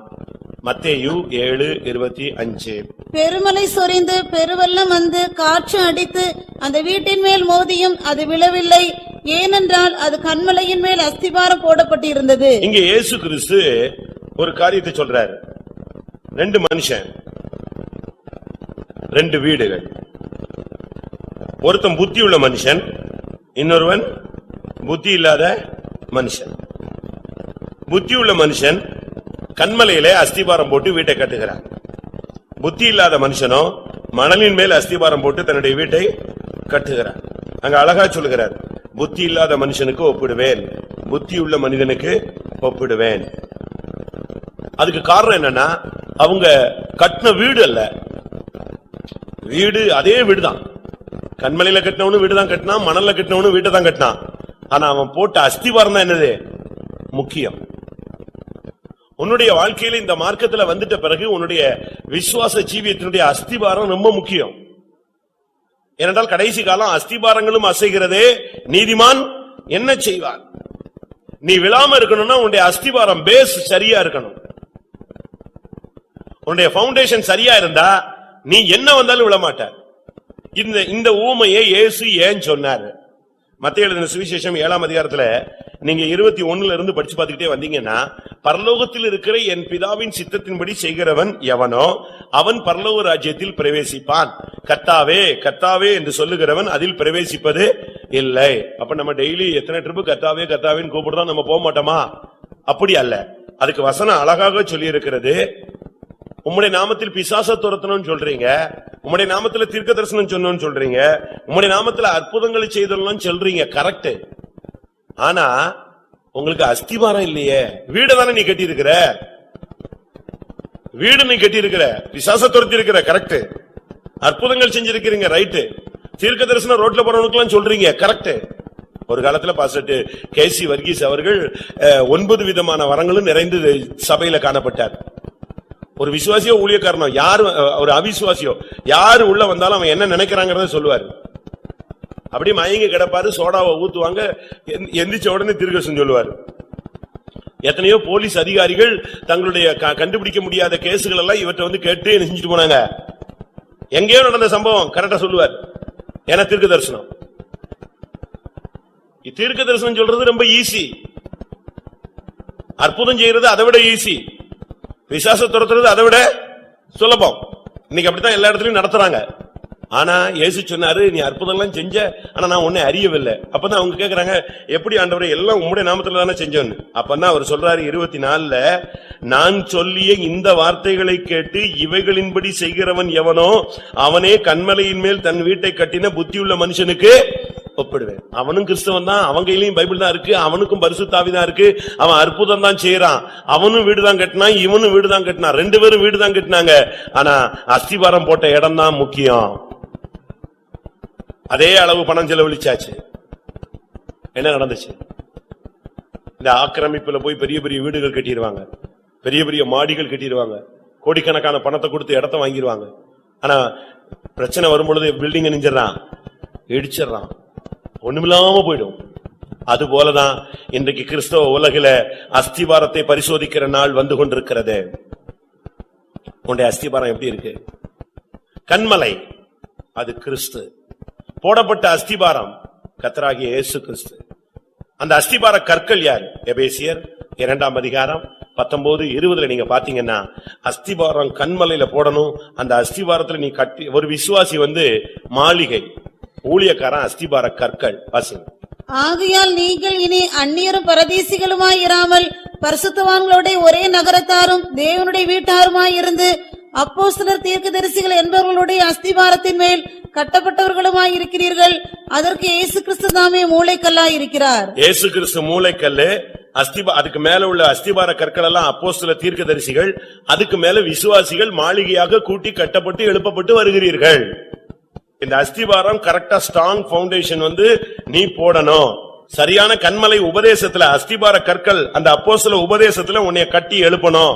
நீ பாட்டுக்கு மண்ணுல போய் கட்டி எழுப்பிட்டு அற்புதம் நடந்துச்சுன்னு சொல்லிட்டு விட்டுட்டு கடைசியில பெருமழை வரும், பெரும் வெள்ளம் வரும், பயங்கரமான காற்றடிக்கும். வெள்ளம் வரும் பொழுது இந்த மணலில் கட்டப்பட்ட வீடுகள் இணைஞ்சிரும், போயிடும். நீங்க இந்த டிஜிபி ஜாங்கிட்னு ஒரு ஆளை கேள்விப்பட்டிருக்கலாம். தூத்துக்குடி டிஸ்ட்ரிக்ட்ல கூட ஒரு காலத்துல இருந்தார். அவருடைய அண்ணன் ராஜஸ்தான்ல இப்போ கொஞ்ச நாளைக்கு முன்னால வெள்ளங்கள்லாம் பயங்கரமா வந்துச்சு நார்த் இந்தியால. அவங்க எத்தனையோ பூர்வீகமா அந்த இடத்துலதான் இருக்காங்க. திடீர்னு பாத்தீங்கன்னா பயங்கர மழை, பயங்கர வெள்ளம். அவங்க அண்ணன் போய் தன்னுடைய நிலங்கள், தன்னுடைய வீடுகள் அங்கங்க இருக்கிறதெல்லாம் போய் பார்த்துட்டு வந்தாராம். போகும்போதெல்லாம் போன் பண்ணிட்டே போனாராம். என்னது, அங்க பயங்கர வெள்ளம் வந்துருச்சு, இங்க பயங்கர வெள்ளம் வந்துருச்சு. இவர் இங்க இருந்து போன் பண்ணி கேட்கிறாரு, அவர் அங்க இருந்து செல்லுல சொல்றாரு, பயங்கரமான மழை, பயங்கரமான வெள்ளம், அது முங்கிருச்சு, இது முங்கிருச்சு, இப்படியே சொல்லிட்டு இருந்தாரு. கொஞ்ச நேரத்துல பார்த்தா போனே என்ன செய்யல, தொடர்பே இல்ல, சுத்தமா அவுட். இவர் என்னடா இவர் இவ்வளவு நேரம் பேசிட்டு வந்தாரு, இவர் போனே என்ன செய்யல, வேலை செய்யல. வீட்டுக்கு அடிச்சு பார்த்தா வீட்டுல எடுக்கல, ஒண்ணும் எடுக்கல. கடைசியில பார்த்தா அடுத்த நாள் பார்த்தா இவர் போன ஜிபே ஏல போயிருச்சு, தண்ணியில போயிருச்சு, வீடு வீடு எல்லாமே மொத்தமா வாசம், சொத்து சேர்த்து வச்ச கோடிக்கணக்கான இது எல்லாம் போயிடுச்சு. வந்த மழை, பெருமழை எப்படி வந்துச்சு? இருக்கிறதெல்லாம் புடிங்கி எடுத்துட்டு போற அஸ்திவாரம். இப்ப கேதார்நாத்ல வந்துச்சு, நீங்க எல்லாம் பேப்பர்ல படிச்சிருப்பீங்க. எதுக்கு இதை சொல்ற? உன்னுடைய அஸ்திவாரம் ஸ்ட்ராங் இல்லைன்னா பிசாசு உன்னை அசைச்சிருவான். உன்னுடைய அஸ்திவாரம் கரெக்டா இருந்தா என்ன வந்தாலும் நீ விழாதபடி எச்சரிக்கையா என்ன செய்யலாம், நிக்கலாம். நீ விழாதபடி எச்சரிக்கையா இருக்கணும்னா உன்னுடைய பவுண்டேஷனை சரியான கிறிஸ்துவின் மேல, கன்மலையாகிய கிறிஸ்துவின் மேல, அப்போஸ்தல உபதேசத்தின் மேல, அப்போஸ்தலர்கள் மேல நீ கட்டப்பட்டால் நீ ஒருபோதும் அசைக்கப்பட மாட்டாய். எல்லாரும் கண்களை மூடுவோம். நீ விழாதபடி, தன்னை நிற்கிறவன் என்று எண்ணுகிற எவனும் விழாதபடி எச்சரிக்கையா இருக்க கடவன். கர்த்தர் இன்றைக்கு உனக்கு ஒரு மெசேஜ், ஒரு எச்சரிக்கை மணி உனக்கு கொடுத்திருக்கிறார். உன்னை சத்துரு தள்ளுவான். உலக ஆடம்பரங்களிலே, வேசித்தனங்களிலே, துன்மார்க்கங்களிலே, ஜென்ம சுவாவங்களிலே, பலவிதமான பாவ பழக்க வழக்கங்களிலே உன்னுடைய பிரதிஷ்டையை விட்டு, உன்னுடைய விசுவாசத்தை விட்டு, உன்னுடைய பரிசுத்தை விட்டு நீ விழும்படியாக உன்னை பல வல்லமைகள் தள்ளும். கர்த்தர் உன்னை தாங்குகிறார். நான் விசுவாசிக்கிறேன் பிரியமானவர்களே, இந்த கூட்டத்தில் நீ உட்கார்ந்து இருக்கிற பாரு, அதுவே நீ நிற்கிறாய் என்பதற்கு ஒரு அடையாளம். ஒருவேளை உன்னுடைய ஆத்மாவில், உன்னுடைய சரீரத்துல பல தோல்விகள் இருந்திருக்கலாம். நீ விழுந்தது உண்மை என்பது உனக்கும் தெரியும், சத்துருக்கும் தெரியும், கர்த்தருக்கும் தெரியும். ஆனா ஒன்று நிச்சயம், நீ விழுந்திருந்தாலும் கர்த்தர் உன்னை தாங்கி இருக்கிறார். எத்தனை பேர் விசுவாசிக்கிறீர்கள்? அல்லேலூயா. அதனால்தான் நீ இப்ப தைரியமா சொல்லலாம், நான் விழுந்தேன், அது உண்மை. ஆனா நான் விழுந்த இடம் கர்த்தருடைய கையில விழுந்தேன். ஆமென். எத்தனை பேர் விசுவாசிக்கிறீங்க? சத்துரு எத்தனையோ விசை என்னை விழும்படியாய் தள்ளினான். ஆனா நான் விழுந்த இடம் பாதாளம் அல்ல, நான் விழுந்த இடம் என் தேவனுடைய கரத்திலேயே நான் விழுந்தேன். கர்த்தரோ என்னை தாங்கினார். என் சத்துருவே நீ சந்தோஷப்படாதே, நான் விழுந்தாலும் எழுந்திருப்பேன். விசுவாசத்தை புதுப்பியுங்கள், நம்பிக்கையை புதுப்பியுங்கள், பிரதிஷ்டையை புதுப்பியுங்கள். ஓ, கிருபைகளை பெற்றுக்கொள்ளுங்கள். நான் மறுபடியும் சொல்லுகிறேன், அருமையான தேவனுடைய பிள்ளையே, நீ விழும்படி உன்னை எத்தனையோ விசை தள்ளினது உண்மை, நீ விழுந்து தடுமாறினது உண்மை. ஆனால் நீ தேவனுடைய கரங்களில் விழுந்தாய். அதுதான் இரக்கம். ஆமென். அதுதான் தயவு. அதுதான் தேவனுடைய திட்டம். ஆமென். ஓ, நீ விழுந்து அழிந்து போவது தேவனுடைய திட்டம் அல்ல. தேவனுடைய கையில் விழுந்தபடினால் மறுபடியும் உன்னை தூக்கி எடுத்து நிறுத்துகிறார்.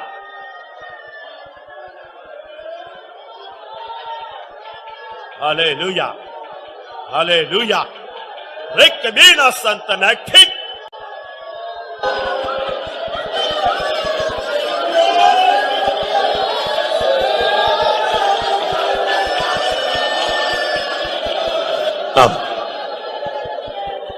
ஒருத்தர் கேட்டாரு, நீங்க என்ன விழுந்தது? நான் இதே மாதிரி ஒரு இடத்துல பிரசங்கம் பண்ணி எங்கேயோ ஒருத்தர் சிடி கேட்டு வந்து கேட்டாரு, நீங்க என்ன வித்தியாசமா பிரசங்கம் சொல்றீங்க? என்னன்னு கேட்டாரு. அவன் தான் விழுந்துட்டானே, ஆனா கடைசியில சொல்றீங்க நீ விழுந்தாலும் விழுந்தது தேவனுடைய கரத்துலன்னு சொல்லி அவனை வித்தியாசமா சொல்றீங்க. நான் சொன்னேன், உண்மைதானையா, அவன் விழுந்தது உண்மைதான், நீ சொல்றது உண்மைதான். அதே நேரத்துல அவன் கர்த்தருடைய கையில தான் விழுந்தாங்கிறது நான் சொல்றது உண்மைதான். ஏனென்றால் அவனை அவன் உள்ளங்கையில் வரைந்திருக்கிறார். அவன் விழுந்தாலும் எழுந்தாலும் அங்கேதான் கிடப்பான். அவனை நிலைநிறுத்துகிறவர் தேவன்.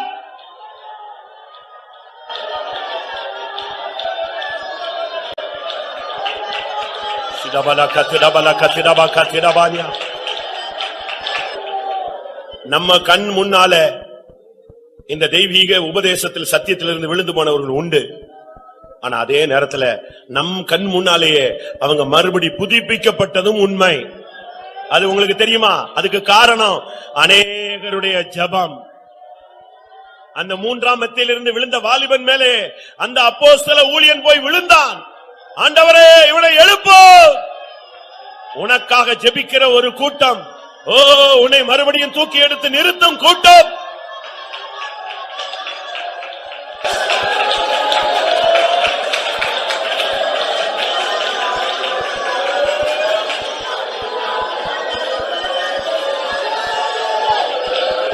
ஆமென். அருமையான தேவனுடைய பிள்ளையே, நீ விழுந்தாய், நீ விழுந்தாய், நீ விழுந்தாய் என்கிற ஒரு சத்தம் உனக்கு கேட்டுக்கொண்டே இருக்கிறது. இன்றைக்கு கர்த்தர் உனக்கு சொல்லுகிறார், நான் உன்னை தூக்கி எடுத்தேன், நான் உன்னை தூக்கி எடுத்து நிலை நிறுத்தினேன், நீ கடைசி வரை நிற்பாய். இது தேவன் உனக்கு சொல்லும் வார்த்தை. நிலை நிறுத்துகிறவர் தேவனே.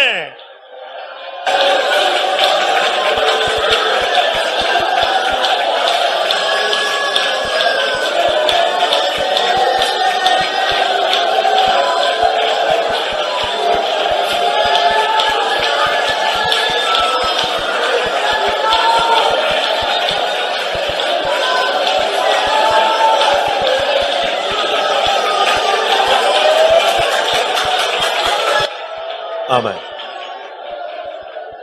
கிருபையிலிருந்து விழுந்தவர்கள் மறுபடியும் கிருபைக்குள்ளே ஓடி வாருங்கள். 3ஆம் மத்தியிலிருந்து விழுந்தவர்கள் எழும்பி வாருங்கள். இன்ன நிலைமையிலிருந்து விழுந்தவர்கள் மறுபடியும் ஆதியிலே செய்த கிரியைகளை செய்யும்படி எழுந்து வாருங்கள். ஆமென், ஆமென், ஆமென், ஆமென். தைரியமாயிரு. கோதுமை மணி நிலத்தில் விழாது.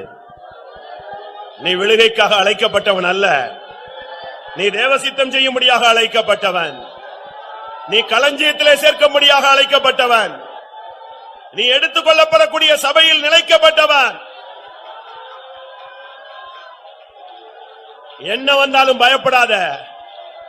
உன் தலையில் உள்ள ஒரு முடி கூட கீழே விழாது. தேவன் அறியாமல் உனக்கு ஒன்று சம்பவியாது. நீ ராயனுக்கு முன்பாக நிற்பாய். ஓ, நம்முடைய ராயர் ஆண்டவராகிய இயேசு கிறிஸ்து, இயேசுவுக்கு முன்பாக நீ போய் நிற்பாய்.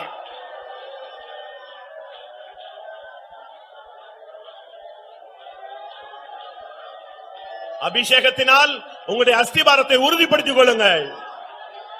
அபிஷேகத்தினால் அஸ்திபாரத்தை உறுதிப்படுத்திக் கொள்ளுங்கள். உபதேசத்தினால் ஊன்ற கட்டப்படுங்கள். என்ன வந்தாலும் உன்னுடைய வீடு விழாது. உன்னுடைய நம்பிக்கை தகராது. உன்னுடைய நம்பிக்கை வீண் போகாது.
இதுவரை அநேக விசை விழுகையும் எழுச்சியும் உங்களுக்குள் பல முறை நடந்திருக்கலாம்.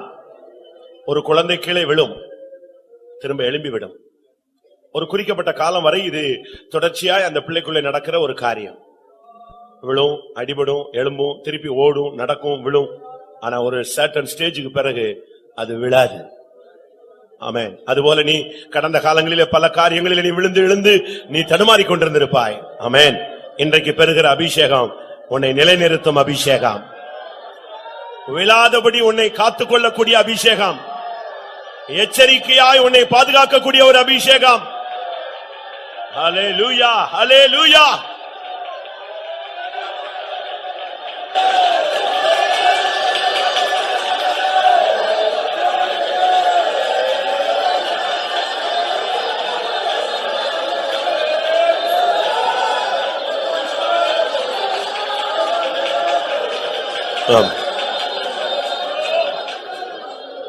அந்த ஐத்திகே என்கிற வாலிபன் கீழே விழுந்தான், செத்து போனான்.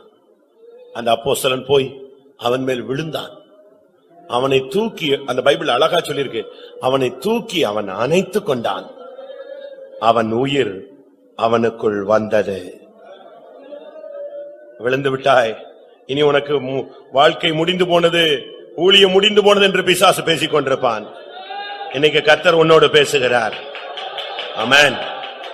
உன்னுடைய ஜீவன் உனக்குள் திரும்பி வரப்போகிறது. நீங்க படிச்சு பாத்தீங்கன்னா நல்லா இருக்கும். மறுபடியும் அவங்க ஏறி போய் அதே மேல் வீட்டுக்கு போய் சேர்ந்துட்டான். எப்படி? அதை மட்டும் வாசிங்க. எல்லாரும் கண்கள் மூடி அப்படியே இருக்கும். அப்போஸ்தலர் 20 10 11 12. உடனே பவுல் இறங்கி போய் அவன் மேல் விழுந்து அவனை அணைத்துக் கொண்டு, கலங்காதிருங்கள், இவன் உயிர் இவனுக்குள் இருக்கிறது என்றான். பின்பு ஏறிப்போய் அப்பம் பிட்டு புசித்து விடியற்காலம் வரவும் வெகு நேரம் பேசிக் கொண்டிருந்து பின்பு புறப்பட்டான். அந்த வாலிபனை அவர்கள் உயிருள்ளவனாக கூட்டிக் கொண்டு வந்து மிகுந்த ஆறுதல் அடைந்தார்கள். அருமையான தேவனுடைய பிள்ளையை, நீ வரும்போது விழுந்த நிலவரத்தில் வந்தாய். ஆமென். கர்த்தர் உன்னை அணைத்துக் கொண்டார். ஆமென். ஹல்லேலூயா. ஆமென். நீ உயிருள்ளவனாய் திரும்பி போ, விழுந்தவனாய் திரும்பி போகாதே. ஓ, கர்த்தர் உன்னை அணைத்துக் கொள்ளுகிறார்.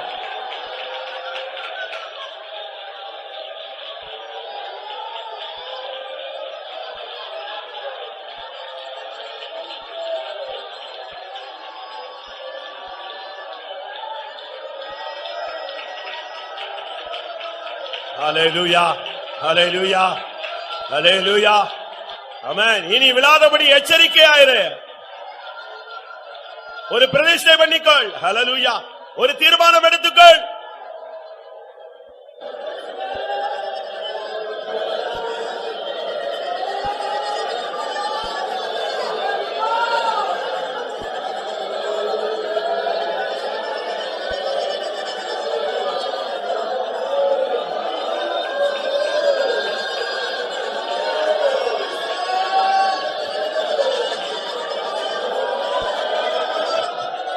ஹல்லேலூயா, ஹல்லேலூயா, ஹல்லேலூயா. ஆமென், ஆமென், ஆமென்.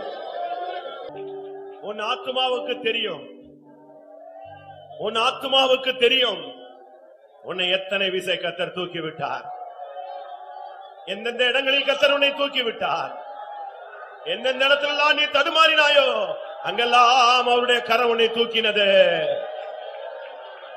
எத்தனை பேர் ஒத்துக்கொள்ளுகிறீர்கள்? ஆமென். நான் தடுமாறின நேரங்கள் ஒன்றல்ல, ரெண்டல்ல. ஓ, தேவன் அத்தனை விசைவனை தாங்கி தூக்கி எடுத்து விட்டார். ஆமா, தைரியமாயிருங்க, விசுவாசத்தோடு இருங்கள், திடமனதாயிருங்கள், புருஷராயிருங்கள், கவனமாயிருங்கள், எச்சரிக்கையாயிருங்கள். கர்த்தர் உங்களோடு இருக்கிறார். ஆமென். உன்னை அழைத்தவர் உண்மையுள்ளவர், உன்னை விடமாட்டார், ஒருபோது உன்னை கைவிட மாட்டார். உன்னையும் உன் சந்ததியையும் தேவன் கைவிட மாட்டார். ஆமென். ஹல்லேலூயா, ஹல்லேலூயா, ஹல்லேலூயா, ஹல்லேலூயா. சின்ன வயசுல ஒரு சூழ்நிலையில விழுந்து 2 காலும் ஒடிஞ்சு போய் விளங்காம போன முடமாகி போன ஒருவன் இருந்தான். அவன் வாழ்க்கை அப்படியே வருடக்கணக்காய் போய்க் கொண்டிருந்தது. ஆனாலும் அவனால் நடக்கவே முடியவில்லை. ஆனால் என்ன நடந்தது? திடீரென்று ஒரு நாள் அவனை ராஜா அழைத்தான். இனி நீ உன் வீட்டில் சாப்பிட வேண்டாம், நீ என்னுடைய அரண்மனையில் என்னுடைய பந்தியில் நீ சாப்பிடு. உன் கடைசி வரை நீ என்னுடைய பந்தியிலேயே இருக்க வேண்டும் என்று. ஒரு விழுந்து போன முடமாகி போனவனுக்கு ஒரு பாக்கியம். ஓ விழுந்து போன தேவனுடைய பிள்ளையே, நீ சோர்ந்து போகாதே. ஆமென். உன்னை கர்த்தர் தன்னுடைய பந்தியிலே உட்கார வைத்து என்றென்று தன்னோடு உன்னை கொண்டு போய் சேர்க்க அவர் வல்லவர். தேவனுடைய இரக்கங்களுக்கு முடிவில்லை. ஆமென். வார்த்தைகளுக்காய் ஸ்தோத்திரம் பண்ணுவோம். விழாதபடி எச்சரிக்கையாயிரு என்ற எச்சரிப்பின் வார்த்தைக்காய் ஸ்தோத்திரம் பண்ணுவோம். ஒரு மனிதனுடைய வாழ்க்கையில் விழுகைகள் எப்படி சம்பவிக்கிறது என்பதை சுட்டிக்காட்டினபடினாலே ஸ்தோத்திரம் பண்ணுவோம். கர்த்தருடைய வார்த்தை விழாது, கோதுமை மணி விழாது. ஓ ஒரு அஸ்திவாரம் உள்ள மனுஷன் விழமாட்டான் என்பதை கர்த்தர் நமக்கு சொல்லிக் கொடுத்தபடினாலே ஸ்தோத்திரம் பண்ணுவோம். கர்த்தர் ஒரு விசை நம்மை தூக்கி விட்டபடினாலே ஸ்தோத்திரம் பண்ணுவோம். நம்முடைய அஸ்திவாரத்தை ஒரு விசை உறுதிப்படுத்தினபடினாலே ஸ்தோத்திரம் பண்ணுவோம். இந்த சத்தியத்தின்படி உபதேசத்தின்படி கிறிஸ்துவின் அன்பிலே நிலைத்திருந்து விழாதபடி வாழ்ந்து இயேசு வரும்பொழுது அவரை சந்திக்க உதவி செய்ய முடியாது. ஸ்தோத்திரம் பண்ணுவோம். பிதா குமாரன் பரிசுத்த ஆவியானவருக்காய் ஸ்தோத்திரம் பண்ணுவோம். எல்லா மகிமையும் அவருக்கே செலுத்தி ஸ்தோத்திரம் பண்ணுவோம். பரிசுத்தமுள்ள நல்ல ஆண்டவரே, இந்த ஆசீர்வதிக்கப்பட்டதான உயிர்த்தெழுந்த காலை வேளைக்காக உமக்கு நன்றி செலுத்துகிறோம். ஆவியோடும் உண்மையோடும் தொழுது கொள்ள முடியாக, பணிந்து கொள்ள முடியாக ஒரு வாய்ப்பை நீர் தந்ததுக்காக உமக்கு நன்றி செலுத்துகிறோம். தடைகளை நீக்கி தேவ ஜனங்களை கொண்டு வந்து ஒவ்வொரு பகுதியிலும் நீர் ஆவிக்குள்ளாக்கினதுக்காக உமக்கு நன்றி செலுத்துகிறோம். இந்த கால வேளையில பரலோகத்திலிருந்து பரத்தின் வார்த்தை எங்களுக்கு எச்சரிப்பாய் நீர் அமைத்து கொடுத்ததுக்காக உமக்கு நன்றி செலுத்துகிறோம். கர்த்தாவே, ஒரு ராஜா இப்படிப்பட்ட எச்சரிக்கைகள் கிடைத்த பொழுது எச்சரிக்கையா இருந்து தன்னை காத்துக் கொண்டது போல வேத வசனத்தின் வெளிச்சத்துல நாங்கள் எச்சரிக்கையா இருந்தது எங்களை காத்துக்கொள்ள, எங்களுடைய ஊழியத்தை காத்துக்கொள்ள, ஜீவியத்தை பிரதிஷ்டையை காத்துக்கொள்ள வசனம் கேட்ட ஒவ்வொருவருக்கும் நீர் அருள் செய்ய முடியாக மன்றாடுகிறோம். கர்த்தாவே, எந்த சூழ்நிலையிலும் கர்த்தாவே விழுகைகள் வந்தாலும் ஆண்டவரே அந்த சூழ்நிலைகளில் நின்று ஆண்டவரே கடைசி வரை உம்முடைய அன்பில் நிலைத்திருந்து சாட்சிகளாய் வாழ்ந்து அஸ்திவாரத்திலே நின்று கர்த்தாவே ஒரு மாளிகையாக கட்டி எழுப்பப்பட்டு நீர் வரும் பொழுது உம்மை சந்திக்க அருள் செய்யும், காத்துக்கொள்ளும். இயேசுவின் நாமத்தில் வேண்டிக் கொள்கிறோம் பிதாவே. நம்முடைய கர்த்தராகிய இயேசு கிறிஸ்துவின் கிருபையும் பிதாவாகிய தேவனுடைய அன்பும் பரிசுத்த ஆவியின் ஐக்கியமும் நம் அனைவரோடு சகல பரிசுத்தவான்களோடு கர்த்தராகிய இயேசு மகிமையிலே வெளிப்படும் மட்டும் இருப்பதாக. அல்லேலூயா, அல்லேலூயா, அல்லேலூயா.